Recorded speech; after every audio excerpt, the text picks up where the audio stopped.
All right, we're going to talk a little bit about two issues. One being socialism and how everybody seems to be really in favor of socialism as a viable political and social approach to replace what we have in the United States. And I think these people are terribly uninformed, and I don't think they understand that socialism is not the paradise that everyone thinks it is. Here's a short clip when Charlie Kirk was still with us, but he would discuss certain issues when people would ask about socialism. And then we'll talk a little bit about having a separate issue, but can you have loyalty to two separate countries and still serve in the United States as a national leader? So here's the first clip of Charlie Kirk. What exactly about socialism do you not like? Like the 130 million people that died under socialism in the last 100 years.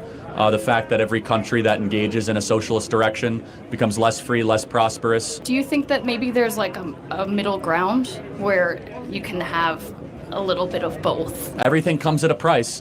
The states that are the most socialistic are the worst and hardest states to live in this country. That is a fact. The most socialist states in the United States are terribly difficult to live in. They're highly regulated, over-regulated, and I think our personal freedoms are largely curtailed in these so-called socialist-leaning states. California, New York, Illinois have the most people leaving, highest taxes, most social benefits, most social welfare, and they're leaving for states that are freer with lower taxes and more economic freedom. So everything comes at a price. Okay. Well, thank you. Thank you. Appreciate it. All right, that was a great quick discussion with Charlie Kirk and someone at one of his events. But I don't believe that people understand what socialism is. Socialism was called the on-ramp to communism, and communism leads to a lot of negative things. You saw the former Soviet Union, which is no longer with us because it couldn't sustain itself under that system. And one of our primary international competitors, China, is a communist country. I think they're communist in appearance and name and capitalist when it suits them because they know it works better. So we'll see more about that discussion on socialism later on when we have a few more episodes to talk about it. And here's another clip.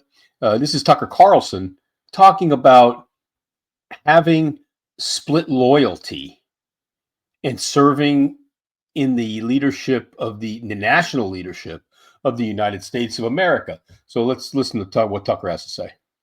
Foreign flags in the Congress? Are you joking? Get out. How can somebody pledge allegiance to two countries at the same time? And is that something that we should be allowing? I mean, I think your question says it all. Obviously, that's absurd. I tend to lean toward Tucker Carlson's view on this. I don't think you should have nationality in another country and serve as one of our national leaders. I think you have to make up your mind. Are you going to be a national leader in the United States? Are you going to swear to uphold the Constitution and protect the American people? Are you going to give your full loyalty and your interest to the well-being and the advancement of the United States? Hard to do if you're a citizen of two countries. Quote the New Testament, but I also refer to common sense when I say that no man can serve two masters. It's not possible. You can only really pledge your loyalty to one person or one country. That's just a fact. I think anybody, by the way, who serves in a foreign military should lose his citizenship immediately.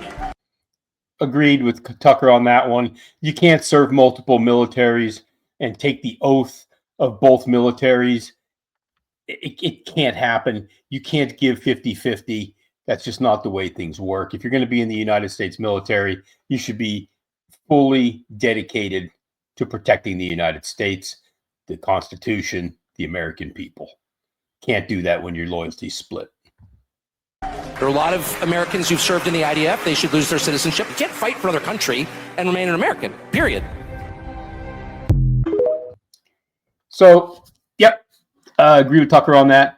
I think it's a difficult situation. I know a lot of people are proud of their heritage in other places. They come here to be Americans, but that's not really how it works anymore. They always have a something dash American, whether it's Hispanic American, African American, Asian American. Take your pick. And I think we have to get back to a point where we're all Americans. We're 100% in and dedicated to protecting and preserving the American way of life. Can't have that split loyalty. I think it's asking too much from someone to do that. It's not fair to the American people that our elected officials have split loyalty. Let's get rid of that. Let's get back to Americans, for Americans, and America first.